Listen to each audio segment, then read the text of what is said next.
যে কোনো মূল্যে যেভাবেই হোক পুতিনের লাগামটা টেনে ধরতে হবে। আর এর জন্য মার্কিন যুক্তরাষ্ট্র কী করতে পারে সেটারই একটা নমুনা দেখাচ্ছি।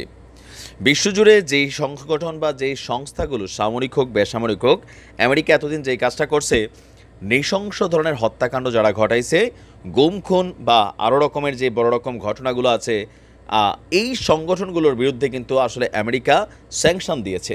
তাদের কাছে যাদেরকে অপরাধী মনে হয়েছে তাদেরকে তারা স্যাংশন দিয়েছে, শোধরানোর সুযোগও দিয়েছিল।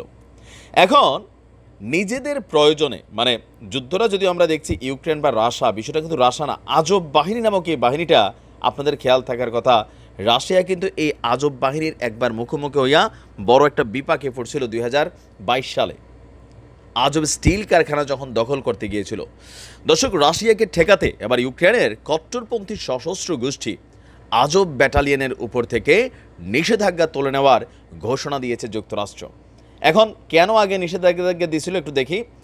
আচ্ছা, মানে লুটপাট সহ নানান নৃশংস কর্মকাণ্ড, হত্যা, ধর্ষণ, গুম খুন আরও বিভিন্ন অভিযোগে আপনার ইউক্রেনের এই সামরিক ইউনিটটির বিরুদ্ধে আমেরিকা অতীতে স্যাংশন দিয়েছিল। আর এর পরপরই আজকে এই ঘোষণা আসলো যে আপনার এই গোষ্ঠীর উপর থেকে স্যাংশন তুলে নেওয়া হয়েছে। ফলে আমেরিকার কাছ থেকে এখন অস্ত্র এবং প্রশিক্ষণ পেতে আর কোনো বাধা নেই। তাদেরকে প্রশিক্ষণ দেবে খোদ মার্কিন কমান্ডোরা। মার্কিন সিদ্ধান্তের এমন প্রতিফলনে তীব্র সমালোচনা করছে রাশিয়া। দর্শক, ইউক্রেনের প্যারামিলিটারি বাহিনীর স্পেশাল ফোর্স আজব ব্রিগেড বাহিনীতে রয়েছে কয়েক হাজার সদস্য।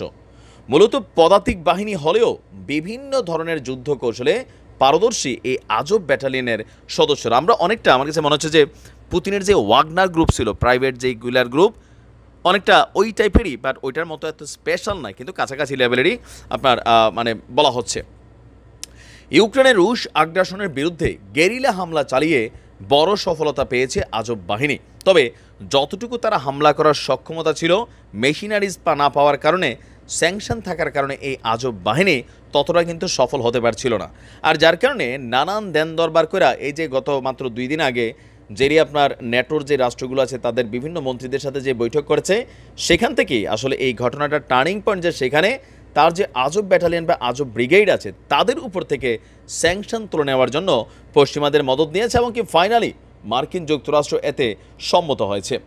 2014 সালে দনেস্ক এবং লুহান্সকে রুশ আগ্রাসনের সময় গড়ে তোলা হয়েছিল এই আজব ব্রিগেড। মূলত রুশ বিদ্রোহীদের দমাতেই নয়া নাৎসি এবং কট্টরপন্থী মতাদর্শে বাহিনীটি গঠন করা হয়েছিল। প্যাট্রিয়ট অব ইউক্রেন এবং সোশ্যাল ন্যাশনাল অ্যাসেম্বলি নামক উগ্রবাদী দুটি গোষ্ঠীর সমন্বয়ে গড়ে তোলা হয়েছিল ইউক্রেনের এই আজব বাহিনী। সৃষ্টির পর থেকেই বাহিনীটি আপনার বিতর্কে জড়িয়ে পড়েছিল। অশ্বেতাঙ্গ সংখ্যালঘু এবং রোমা সম্প্রদায়ের নাগরিকদের উপর নিপীড়নের অভিযোগ উঠেছিল ব্যাটালিয়নটির বিরুদ্ধে। 2016 সালে সাধারণ নাগরিকদের সম্পদ লুটসহ বাহিনীটির বিরুদ্ধে নানান বক্তব্য এসেছিল, জাতিসংঘ এনেছিল। আর এরপরে এটিকে কালো তালিকাভুক্ত করেছিল যুক্তরাষ্ট্র এবং কানাডা। দেওয়া হয়েছিল আপনার অস্ত্র এবং প্রশিক্ষণেও নিষেধাজ্ঞা। যুদ্ধের ময়দানে এখন রাশিয়ার বিরুদ্ধে ইউক্রেন যেখানে অসহায়, ঠিক তখনই সেই নিষেধাজ্ঞা তুলে নেওয়ার ঘোষণা দিয়েছে যুক্তরাষ্ট্র। আমেরিকার দাবি, আজব বাহিনীর বিরুদ্ধে মানবাধিকার লঙ্ঘনের প্রমাণ নাকি তারা এখন পায়নি। রাশিয়ার অভিযোগ, যুদ্ধের ময়দানে তারা ইসরায়েলের বিরুদ্ধে পায় না। আপনি দেখছেন যে 40,000 মানুষ শেষ, তারা বলছে যে প্রটেস্ট করতে গিয়া এই ঘটনাগুলো ঘটছে, তাদের ডায়েরিতে এখনও আমাদের বীররা সন্ত্রাসী গোষ্ঠী।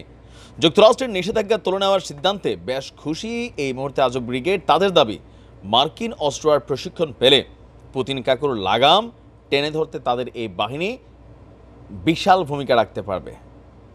এখন এটা কিন্তু একটা টেনশনের ইস্যু। দেখা যাক পুতিন কাকু এটা কীভাবে হ্যান্ডেল করে। তবে আমার মনে হয় যে পুতিনের একটু শক্ত হওয়া দরকার। এত উদার দৃষ্টিভঙ্গিতে এই মুহূর্তে একদম ধরেন কি বলা হয় যে গর্জন গাছ বা অর্জুন গাছ নেই, ওই যে গাছের ছাল থাকে না উপরে, উপকারী গাছ, গ্যাস্ট্রিকের জন্য ভালো যে গাছটা, যেটার ছাল পানিতে ভিজিয়ে খায়, এমনই হবে পুতিন। সময় থাকতে সিদ্ধান্ত নাও কাকু, নয়তো পস্তাতে হবে। পরিস্থিতি কিন্তু বিগড়াচ্ছে। ভালো থাকুন, আসসালামু আলাইকুম।